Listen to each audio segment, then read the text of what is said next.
හරි දැන් අපි බලමු කොහොමද මේකට endpoint එකක් හදලා අපි confusion matrix එක අරගෙන ඒ වගේම predictions ගන්න කියන්නේ. මෙතන ඔයාලට පුළුවන් මේ මොඩල් එක deploy කරන්න. මෙන්න මේ estimator.deploy කියන එකේ. මෙතන instance count එක දීලා instance type එක මේ විදිහට දුන්නාම හරි nmax large එකක්ම දෙන්න. මොකද prediction එකේදීත් අපිට ගොඩක් compute power එකක් අවශ්‍ය වෙනවා. මේක ටික deploy වෙන්න පොඩි වෙලාවක් යනවා.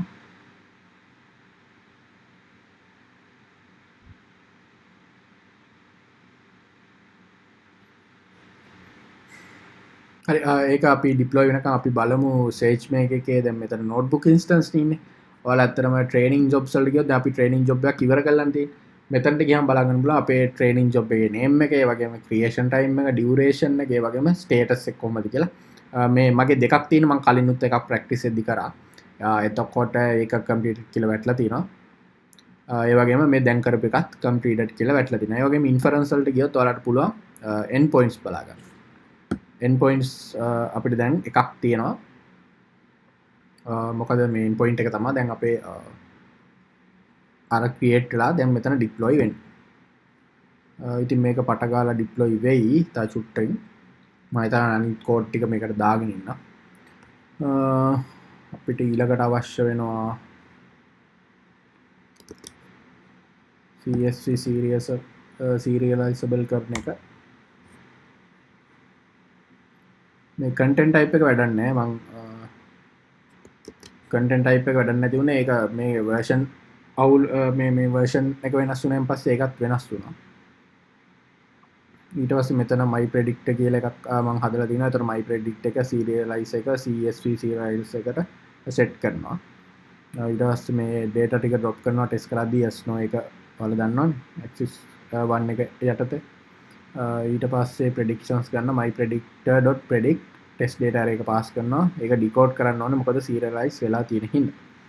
ඊට පස්සේ predictions from string හරි. මෙතන දැන් මේක predict එක හරි. එහෙනම් අපි දැන් මෙතන predictions array.shape කියන එක ගන්න පුළුවන් බලමු. හරි. ඒ කියන්නේ අපිට වැඩේ අපේ හරියට වෙලා තියෙනවා. ඊට පස්සේ predictions array එකත් ඔයාලට ඔන්න මේ විදිහටම ගන්න පුළුවන්. ඒ කියන්නේ output ටික. ඊට පස්සේ මේක ඇවිල්ලා documentation එකෙන් ගත්ත code block එකක්. මේකෙන් අපිට පුළුවන් confusion matrix එක හදාගන්න. මම ඔයාලට code එක නම් නිකන් පෙන්නන්න යන්නම්. මෙච්චරයි code එක. මේක Amazon AWS වල SageMaker එක යටතේ තියෙන documentation එකේ තියෙන confusion matrix එක. මේක කෙලින්ම යහුවොත් ඔයාලට නිකන් මේ විදිහට බලා ගන්න පුළුවන් classification rate එක කීයද? no purchase ඒ ටික මේ විදිහට බලා ගන්න පුළුවන්. ඊට පස්සේ මේක අනිවාර්යෙන්ම කරන්න ඕනේ. මේක ඇත්තටම අනිවාර්යෙන් කරන්න ඕනේ. මොකද නැත්නම් ඔයාලට charge වෙනවා. මේ endpoint එක ඔයාලා කරලා පට ගාලා practice කරලා එකපාර delete කරන්න. මොකද නැත්නම් මේක හෙන අවුල්. මොකද ඔයාලට cost එකක් income වෙන හින්දා. එතකොට session එකෙන් delete endpoint my predictor තමයි මගේ endpoint එක. මම මෙතන හදපු endpoint එක තියෙනවා. එතකොට ඒ endpoint එක මෙතනට දාලා ඒ endpoint එක delete endpoint කියන එකට parameter එකක් විදිහට pass කරනවා.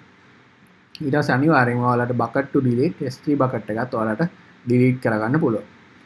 මේක select කරාම ඔයාලට පේනවා අපේ response එකක් ඇවිල්ලා දිනවා මොනවද කරේ delete වෙලා තියෙන මොනවද ඒ හැම එකක්ම.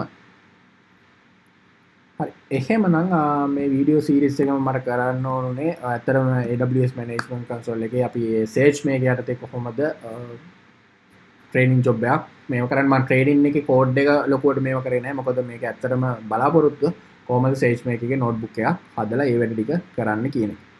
දැන් ඔයාලා බැලුවොත් මේකට ගිහිල්ලා endpoints නැහැ. අපි delete කරන්නේ. ඊට පස්සේ මෙතන training jobs ටික තියෙයි. ඒක ඉතින් සාමාන්‍ය history එක වගේ තියෙනවා. inference එකේ ඔයාලා බැලුවොත් endpoints ටික නැති වෙන්න ඕනේ. training jobs ටිකත් මෙතන තියෙනවා නම් delete කරන්න පුළුවන්. actions මේ ටික මෙහෙම තිබ්බට එහෙම අවුලක් වෙන්නේ නැහැ. notebook එකත් ඔයාලට පුළුවන්. දැන් මේක වැඩක් නැහැ. මේ ටික අයින් කරලා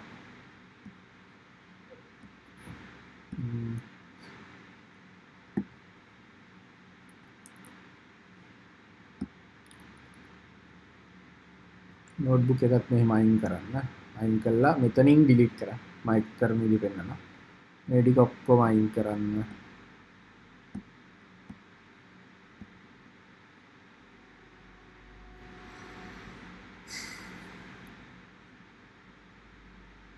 මේකත් ෂට් ඩවුන් කරන්න හරි ඊට පස්සේ මේක සිලෙක්ට් කරලා ඩිලීට් කරා ඊට පස්සේ ඔයාලට පුළුවන් මෙතනින් අයින් වෙන්න අයින් වෙලා මෙන්න මේක actions යටතේ මේ තියෙන notebook instance එක මේකත් අනිවාර්යෙන්ම මුලින්ම stop කරලා ඊට පස්සේ ඔයාලට පුළුවන් මේක delete කරන්න.